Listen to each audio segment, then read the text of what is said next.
Olá pessoal, tudo bem? Sejam bem-vindos ao canal Geografia em Pauta. Eu sou o professor Roger Daltri e de vez em quando a gente traz um pouco de geografia para o seu dia a dia.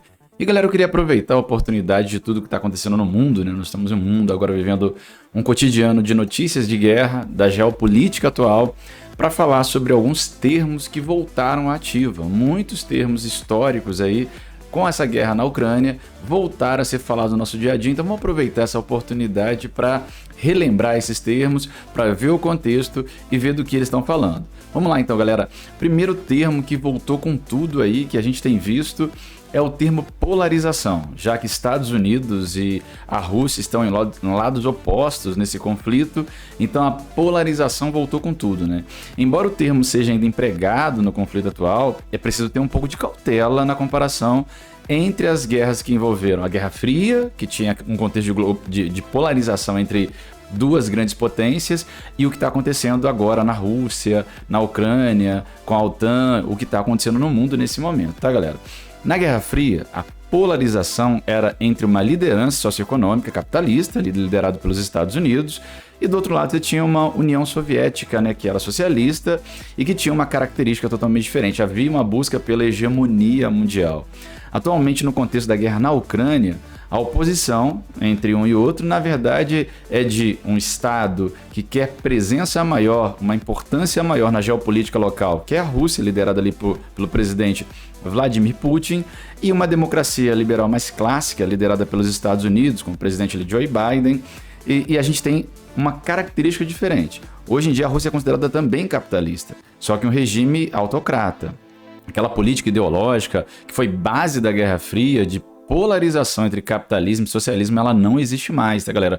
Mas fiquem muito atentos que é um termo que voltou aí aos noticiários e é importante para você, principalmente que está estudando, quer conhecer um pouquinho do mundo, ficar atento aos termos aí. Segundo termo, corrida armamentista e equilíbrio do terror. O uso da expressão corrida armamentista é diferente daquele que foi empregado lá durante a Guerra Fria, tá, pessoal? No conflito do século XX, os Estados Unidos desenvolveram armas nucleares e, de certa maneira, levaram a União Soviética também a uma corrida armamentista e ela buscou montar também o seu arsenal. Essa busca de criação de arsenal militar, principalmente do ponto de vista do arsenal bélico ligado à estrutura nuclear, é o que a gente chamava de equilíbrio do terror, né? A partir do momento em que dois países tinham uma estrutura bélico-militar equivalente, sabiam que se houvesse um embate entre eles, seria uma terceira e última guerra mundial, com certeza. Então havia um equilíbrio a partir do terror que essas nações impregnavam ao desenvolver ali muito investimento no sentido de produção de armas de destruição em massa. Hoje o sentido da expressão não é exatamente o mesmo, né?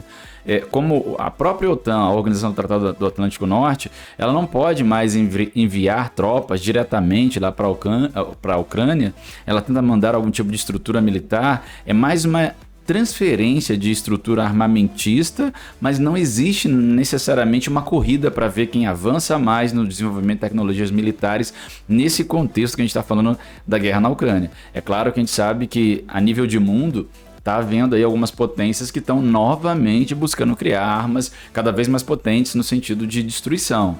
Mas é um contexto para a gente falar em uma outra aula, tá, galera? Ogiva nuclear. A ogiva nuclear, até porque se fala muito agora sobre a questão da utilização de armas nucleares, é um termo técnico, né, para representar o explosivo nuclear encapsulado dentro de um foguete, míssil ou até um projétil. A quantidade de ogivas de um país representa a sua capacidade de destruição.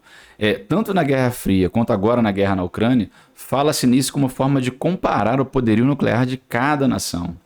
E a gente tem um receio muito grande da utilização desses equipamentos num contexto de guerra, porque traz um terror e um receio mundial. Superpotência, galera, também voltou em voga aí falar sobre superpotência.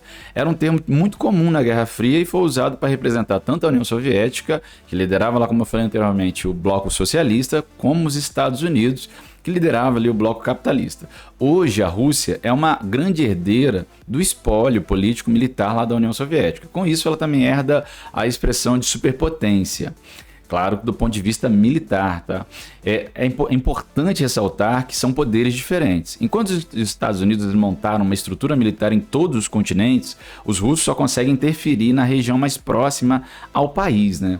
E apesar disso, são também capazes de afetar a geopolítica planetária, o que é extremamente delicado. E aí eu chamo você para cá, galera. Temos que ficar atento à geopolítica atual que está acontecendo no nosso planeta. É do nosso interesse até porque respinga na gente. Olha o que está acontecendo aí com relação ao petróleo, aos derivados do petróleo, ao aumento da gasolina, ao aumento do diesel. E é claro, isso vai trazer aumento em outros preços, que é uma estrutura de cadeia que está interligada. Assim, a gente precisa entender o que está acontecendo no nosso mundo. Por isso eu faço aquele convite.